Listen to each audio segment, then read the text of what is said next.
Então,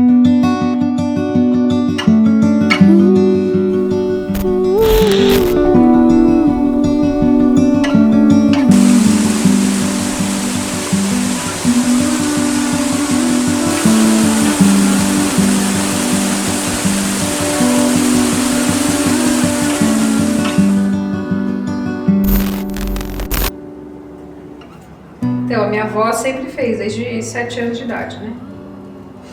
E a minha mãe também, né? A minha mãe, ela ensinou crochê pra muita gente. Ela é da época que dava aula na escola normal, como ela fala. E quando ela veio para Toledo, ela dava cursos, ela era vinculada ao que hoje é a Emater. Aí ela dava cursos no interior de crochê, de tricô, de cozinha, ela ensinava o pessoal até a dançar. Aí...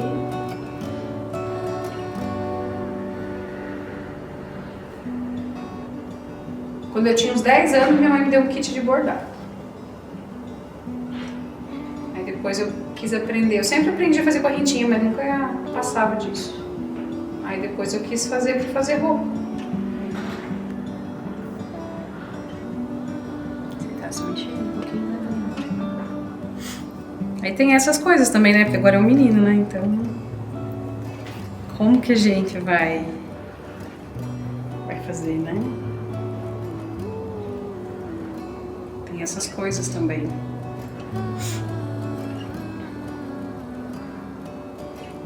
A gente já tem que desconstruir um monte de coisa que a filha escuta. O que a gente vai ter que desconstruir do piá agora?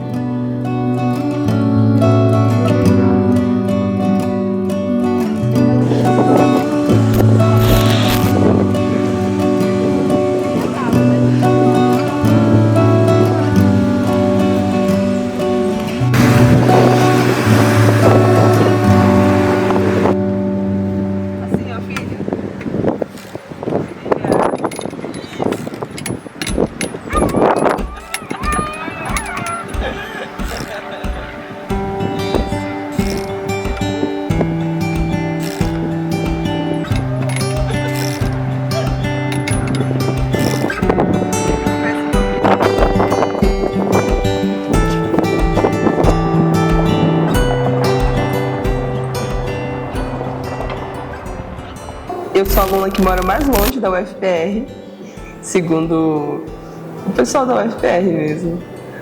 É mais de 5.000 quilômetros, eu acho, que eu tô de casa. Mas assim, eu era uma pessoa quando eu saí de lá e hoje eu sou outra pessoa. Eu saí solteira, sem filho, sem muito compromisso com a vida. E agora eu sou mãe, tô terminando a faculdade. E minha filha é autista, então é uma responsabilidade em dobro, né? Primeiro que ela não fala, tem todas as terapias dela para fazer. Foi bem difícil no começo, agora eu tô bem mais adaptada com ela, sabe? Daí eu vim parar aqui pelo vestibular indígena. Da UFPR tem vestibular indígena e é bem melhor a gente passar assim, porque a comparação com o vestibular tradicional é muito difícil, assim, não tem como a gente passar, sabe? Se não fosse as cotas. E eu fui me adaptando, passou 1 ano, passou 2 anos, 3 anos, veio a pandemia, aí eu tive minha filha. Daí eu dei uma descansada, assim. E é difícil ser mãe também, né? É difícil ser mãe. Eu falei, coitada, minha mãe tinha 6, como que ela aguentou? Só falava isso, né? Mas assim, a adaptação aqui foi muito difícil, mas os meus colegas de faculdade me ajudaram bastante, muito humanos, assim, muito. E eu me adaptei. Foi sem planejar, né? E era pandemia, foi 2020 que eu engravidei dela. Foi um susto e tudo mais, vai atrapalhar a faculdade, não sei o quê, só isso que eu pensava. Conversei com uma professora, ela me acalmou bastante, ela falou, ó, se tu tá tomando a decisão por causa da faculdade, pensa melhor, a faculdade dá pra levar, sabe? E eu me acalmei, foi passando a gestação, fiz o pré-natal, descobri que era uma menina. Meus amigos, quando eu tive ela, meus amigos foram visitar, levaram fralda, foi bem legal, sabe? Mas era novembro, ela nasceu de 2020, E aí eu não botei ela no primeiro ano da creche, botei só no segundo. E aí ela não falava ainda, ela não gostava de companhias, né? Não socializava. Daí botei ela, falei para as professorinhas dela, ela não fala, talvez ela tenha o aspecto autista. E eles começaram a observar, e foi uma psicopedagoga. E no começo eu fiquei bem chocada, sabe? Falei, meu Deus, como é que ela vai ser? Como que eu vou lidar? O que eu vou fazer? Só tem eu aqui, minha família tá toda no Amazonas. E daí, vamos no AME, conversei com umas professoras. E aí ela começou. Foi com o Dr. Diego, teve o diagnóstico. E ele falou que era um autismo de nível alto, porque ela não fixava o olhar e não obedecia comandos. A fala foi o menos, ele falou que a fala é bem comum falar, sabe? E próximo ao diagnóstico foi muito difícil, porque ela era muito nervosa, assim. Ela ia pra escolinha, ela chorava muito, ela se jogava, as professoras falavam ela que botavam um colchãozinho para ela poder não se machucar. Então o primeiro ano foi bem difícil para mim, o pai dela não queria que ela fosse, falar, ela dá muito trabalho, não vão saber lidar com ela. Mas eu falei, não, ela tem que ir, senão ela nunca vão saber lidar com ela, né? Daí ela frequentou a fono, a TO, até os 3 anos, depois saiu, agora que eu tô fazendo um plano de saúde para ela. Daí ela foi terrível, assim, no primeiro ano ninguém. E sempre ligava, ia buscar ela mais cedo, ela tá nervosa. Daí usava fralda ainda. Daí no segundo ano de creche, que é agora, ela desfraldou nas férias. Foi no banheiro, fez o cocôzinho dela, o xixizinho dela, ela começou a falar. Ela tinha nojo da fralda. Ela foi no CIP, começou a fazer as terapias no primeiro ano já da creche, né? E eles falavam que ela obedecia, não queria fazer nada, ela só queria brincar, se jogar. E aí no segundo ano, o feedback da professora foi... Ela falou, a Mabel tá ótima. A Mabel já vai no banheiro, ela sempre faz as coisas, ela identifica as cores, as formas geométricas. Ela falou, tá ótima. Isso que era a minha maior preocupação, sabe? A não acompanhar logo as outras crianças. Tá queridinha, ela brinca com as outras criancinhas. A professora falou, ela tá brincando com as outras criancinhas agora. Eu, meu Deus, que benção. Então, hoje, ela não me dá trabalho nenhum, assim. Só de levar na terapia é o único trabalho que ela me dá, sabe? Mas ela não é mais nervosa. Só quando tiro com um brinquedinho. Mas assim, ela se acostuma, sabe? Ela tá bem tranquila, ela fala o que quer, ela diz o que quer, ela se machuca mais. Hoje ela tá um anjinho. Nunca me senti tão completa na minha vida, sabe? Porque a gente é muito egoísta antes de filho, né? Só nós. Eu. Agora não é ela, nós. Mas eu deixei de ser egoísta como eu era antes, pra pensar numa outra pessoa além de mim, sabe? No começo foi bem difícil, porque até os 2 anos dela eu tava em casa, então eu cuidava dela assim integralmente. Depois eu tive que vir pra cá todo dia vindo pra cá. E era bem difícil, porque ela chorava muito. Todo dia ela chorava. Depois ela acostumou, depois de 1 ano ela me dava tchau. E ela ficava mais com o pai, né? Porque a gente não tem como pagar uma babá. E ela cresceu. Aí quando ela começou a falar, eu já tava aqui. E ela não falava mamãe, ela falava papai. Ela me chamava de papai. Eu queria chorar toda vez. Eu sou sua mãe, é mamãe. Ela, papai. Aí eu, não. E quando eu falava, é mamãe. Aí ela chorava. Então, sou papai, então. E aí, agora que esse semestre que eu fiquei em casa, fazendo só uma matéria, ela começou a falar, mamãe, vem cá. Aí eu, ai, que fofinho, vem cá. Então, bem difícil, assim, eu acho que só a maternidade já é muito difícil, é mais ainda quando você tem um filho especial, né, que precisa de uma atenção diferenciada, tratamentos e terapias, tu tem que ter uma base familiar muito forte e condições, né, de lidar com essa criança, assim. Eu tô dando meus pulos, assim, sabe? Agora eu entendo que a minha mãe era tão estressada. Que é tudo certinho, sabe? Eu me vejo hoje ela, sabe? Eu falei, meu Deus, eu sou minha mãe. Igualzinho. E eu falava, Deus me livre, ser estressada com essa mulher. Deus me livre, essa mulher é muito estressada. E eu sou igualzinho. Eu falei, meu Deus do céu, sou minha mãe. Eu sou parecida com ela, então provavelmente vou ter a cara dela quando eu envelhecer. Tadinha. Mas eu acho que essa garra que a minha mãe sempre teve, puxei bastante, sabe? Esse cuidado com o filho também. E assim como em todo o Brasil, né? Eu acho que é um matriarcado, assim. Eu sei que tem um machismo tradicional e tudo mais, mas eu acho que na maioria das casas sempre é uma mulher sozinha, na maioria das vezes, lutando para seguir a vida, né? E na população indígena não é diferente, vai ser a mesma coisa, assim. Mães sem um pai pro seu filho, porque a responsabilidade sempre da mãe, né? A mãe engravidou sozinha, a mãe que cria sozinha, e o pai paga R$200 e é isso. Então eu vejo muita garra nas mulheres indígenas, porque não tem um trabalho, não tem um curso, aí vai viver da roça, então tem que trabalhar em dobro na roça, tem que fazer farinha, mandioca, tudo em dobro para poder sustentar seus filhos. Eu acho que isso é muito difícil, né? E é a única opção delas. Eu acho que se elas pudessem um dia, elas estudariam também para dar condições melhores. Mas essa garra que elas têm, eu acho que é da nossa raça mesmo, sabe?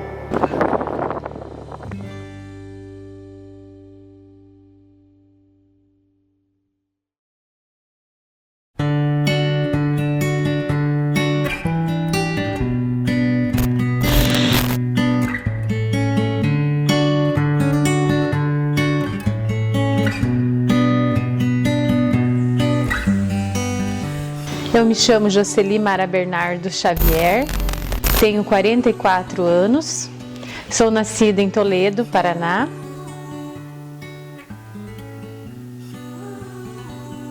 Como toda mulher passa pelo ciclo, né, menstrual, eu tive essa experiência aos 12 anos de idade. Foi um processo meio complicado para mim, né? Eu sofri muito com hemorragia e durante 45 dias eu passei por um ciclo, né, de hemorragia. A gente foi buscar ajuda médica e foi ali que eles diagnosticaram que eu tinha uma endometriose grau severo. E ali eu tive a notícia que eu não poderia ser mãe de barriga. Marcamos a cirurgia, por 6 vezes eu precisei passar por esse processo cirúrgico. Tiveram que fazer a extração das minhas 2 trompas e do meu ovário. Então eu fiquei com um ovário e o útero, porque eles tinham planos que eu poderia estar fazendo uma fertilização in vitro. Então quando ela me deu essa notícia, assim que eu acordei da anestesia, para mim nesse momento a minha vida como se tivesse desmoronado. Só que na minha cabeça não passava que eu podia ter outras possibilidades, além da forma biológica, né? Eu busquei ajuda, eu falei, não, é o meu sonho ser mãe, então eu vou tentar. E quando eu cheguei, eu escutei uma reportagem onde o governo daria uma chance para algumas mães terem a chance de fazer fertilização in vitro. Foi aí que eu fui buscar essa chance. Fui para Curitiba durante 4 vezes, uma jornada longa de ônibus, muitas vezes sem dinheiro nem para comer. Eu tentei, desculpa gente, eu tentei todas as hipóteses que podia ser feita, né? Passei por vários processos, porque eram muitas famílias tentando, e eu fiquei em primeiro lugar para tentar fazer a fertilização in vitro nesse método. Após 15 dias da introdução de 4 embriões, eu tive a notícia que eu não teria os bebês. E infelizmente, eu não pude realizar o meu sonho. Então, assim, eu acho que tinha algo traçado ali para mim no futuro. O meu sonho seria realizado, mas eu precisava no tempo certo, na hora certa, no tempo que Deus falasse. Só você e o papai foi na roda gigante. A mamãe não teve coragem. Uma pessoa que estava junto com vocês, a mamãe pediu. A mamãe tem medo. Então, passando esse processo, eu conheci o meu esposo, um homem maravilhoso, onde eu contei para ele toda a minha história e diante disso ele disse: não, a gente vai ser pais sim, de uma forma diferente. Nós vamos até o grupo GAAT que tem em Toledo e nós vamos se inscrever, nós vamos adotar uma criança e nós, eu e você, somos capazes de dar amor, carinho e uma família para essa criança. Foi aí então que o meu mundo, nossa, virou do avesso, né? De uma pessoa deprimida, de uma pessoa onde não tinha vontade de viver mais, se transformou. Foi ali então que eu falei: eu não acredito, então vamos atrás agora. E a gente procurou o GAAT. Então, quando a gente foi se inscrever no GAAT, a gente teve que passar por um processo de 1 ano de curso, preparação e aquela ansiedade, né? Como será meu filho? Como vai ser minha filha? Como ela vai vir? Porque quando a gente tem a opção de escolher, se a gente quer de quantos anos e tudo, eu coloquei que tanto fazia. O meu sonho era enorme, completava tudo isso. Então, para mim era indiferente como seria minha filha. E quando eu recebi essa notícia que a nossa filha havia chegado, foi o dia mais feliz e desejado. Eu nem acreditei. Meu esposo estava num curso, no trabalho dele, né, em Cascavel, e lá nesse curso ele não podia atender as ligações. E quando eu soube que a gente tinha que ir lá para conhecer a nossa filha e buscá-la, foi aquela ansiedade, aquele desespero, aquela tremedeira, né? E a gente, eu falei: amor, vem para Toledo, pelo amor de Deus, nós precisamos ir no fórum, o juiz está chamando, vamos. E cada ligação que a gente recebia do fórum era aquela ansiedade, aquela expectativa que a nossa filha ou o nosso filho estava chegando. E meu esposo, o comandante dele do trabalho, disse: pode ir, pega a viatura, vai até de viatura, porque você vai lá conhecer sua filha. Quando nós chegamos no fórum, o juiz falou para nós: olha, infelizmente hoje vocês vão conhecer a filha só por foto, vocês não vão poder conhecê-la pessoalmente, porque a tia do abrigo que cuida dela está em Curitiba e só chega amanhã para passar para vocês a rotina dela. Meu Deus, aguentar mais uma noite?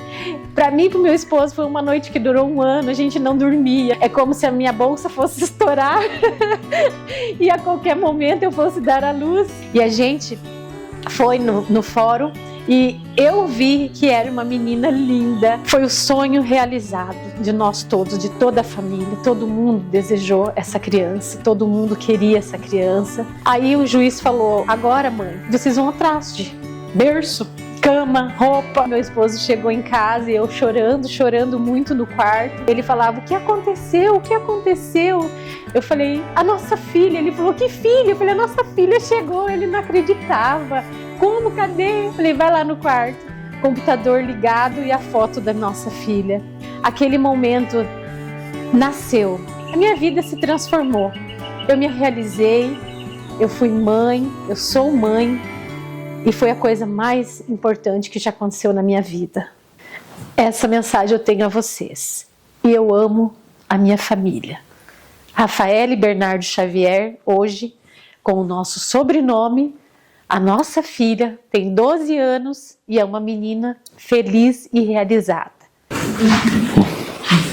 E essa é a nossa família, formada pelo coração.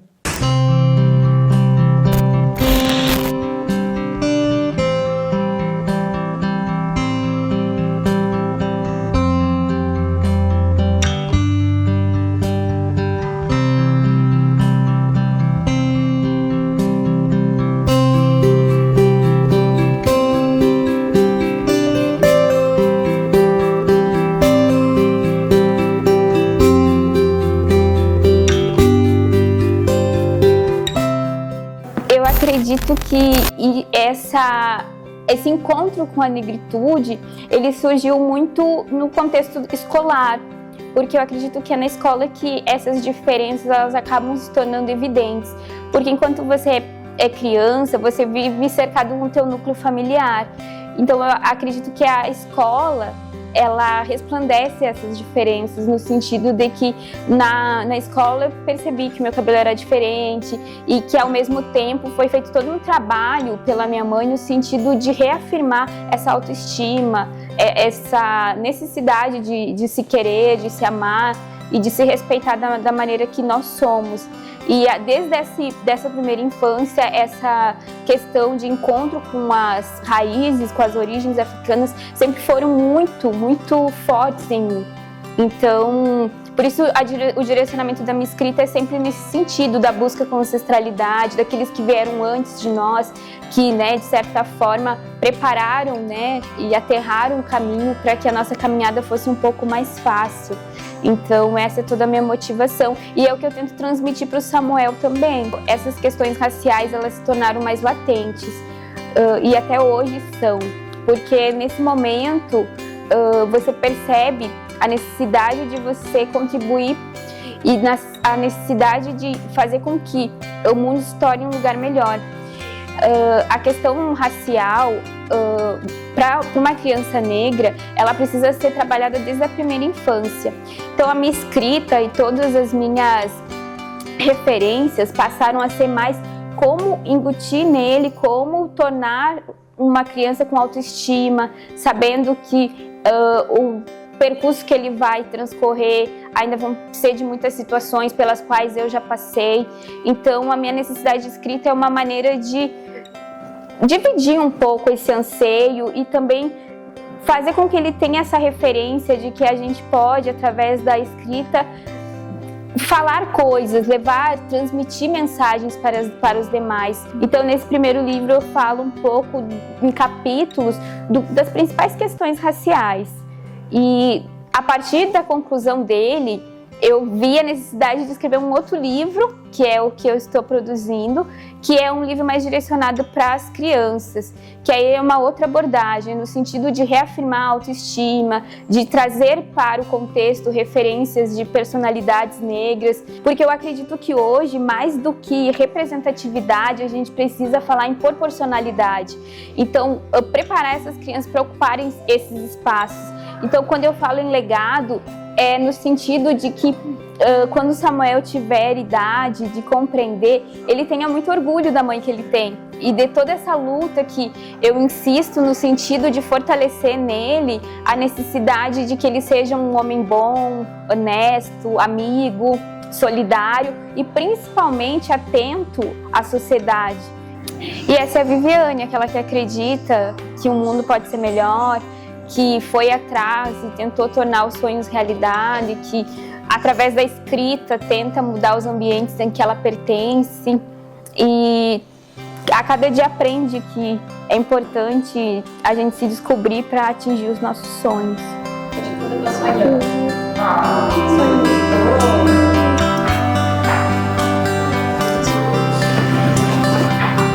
Fazer uma salvação.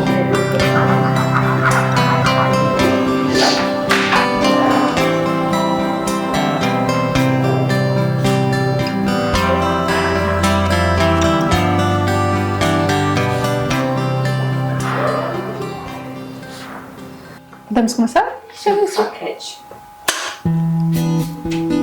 Minha mãe, Ervina Machado, sempre trabalhou duramente para sustentar nós. Eu me lembro da comida que ela fazia, que a gente gostava muito, não tinha outra opção. Era pastel com carne de bicho do mato, porque não tinha carne de boi, não tinha condições de comprar. A gente chegava da lavoura, cansado, e ela com aquele pastelão enorme assim, nós comia como se fosse a coisa melhor do mundo. E dos pão de milho que ela fazia, que ficava todos os dedinhos dela em cima assim, a gente chegava com muita fome e devorava aquilo lá. E a infância, nossa, a brincadeira era brincadeira muito sadia, muito boa, porque não tinha malícia em nada. Era brincar de esconde-esconde, brincar de roda-cutia, essas coisas assim que antigamente tinha e hoje não tem mais. Então, o que eles gostam muito até hoje, os netos já adquiriram também isso, é um bolinho feito de colher. É um bolinho que faz de colher, daí a gente mistura nata e melado ou açúcar mascavo e faz aquilo lá. Nós vamos potear o bolinho, para molhar o bolinho naquilo lá para comer. É muito gostoso. Até hoje eu ainda faço isso para eles.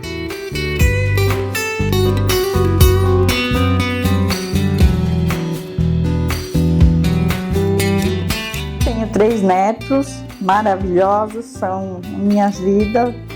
A Ágata com 19 anos já quase que completo, já é empreendedora, já tem o comércio dela, a lojinha.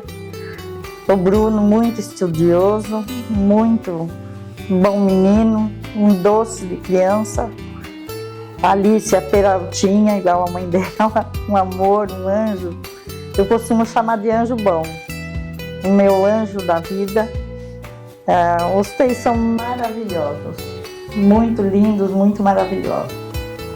Aí a Jaque foi para a faculdade, a Dani foi para o ramo de primeira coisa que ela fez foi vender bolacha. Fazia e vendia, de casa em casa. Ela estava sem dinheiro e ela pediu dinheiro para mim. Eu falei, não, vai fazer bolacha, vai vender. E ela foi e fez, e se deu bem. Tanto que quando era dia de chuva, não secava as bolachas para vender, ela embrulhava num papel de alumínio e saía vendendo, que era uma bolacha, uma receita nova que ela tinha inventado, bolacha úmida. Assim se criaram. O Du foi, logo já trabalhava com nós, daí ele saiu, foi para Laticínios, e depois logo ele agregou a ser vigilante. Como ele queria entrar na polícia, não deu, né? E assim se criaram. Eu acho que ela não tem nem noção do que ela é e o que ela representa para nós, né? Ela tem uma história de vida de muita luta, mas de muita força acima de tudo, né? Uma mulher que assumiu sozinha uma gestação, assim como tantas outras mulheres, né? Na década de 80, e que por muito tempo duvidou da capacidade de criar os 3 filhos, mas a verdade é que ela sempre foi uma fortaleza nas nossas vidas. E ela fez de nós 3 o que nós somos hoje, né? Então, se eu e a Dani tivemos a oportunidade de romper com muito do que nós rompemos, né? De uma vida difícil, uma vida de trabalho constante, mas de trabalho pesado, ela fez questão de mostrar para nós que era possível construir um futuro melhor. Eu sempre digo que a força que eu e a Jaque a gente tem é sempre se espelhando nela, porque ela é uma mulher muito forte, passou por muitas provações e sempre deu exemplo pra gente de honestidade, de força, uma mulher batalhadora, uma mulher incrível. É a minha mãe. As minhas maternidades foram tranquilas, graças a Deus, só tirando a Dudu, que foi um pouco difícil, nasceu prematuro e teve que ficar na incubadora bastante tempo. Mas se criou, estava aí, ficou o tempo que Deus quis, ficou com nós, né? 34 anos, só deu alegria, só tenho história boa para contar dele, em memória. Se ele estivesse aqui eu falaria a mesma coisa, porque eu não tenho o que mentir dele. Ele sempre foi um menino muito, muito, muito cabeça.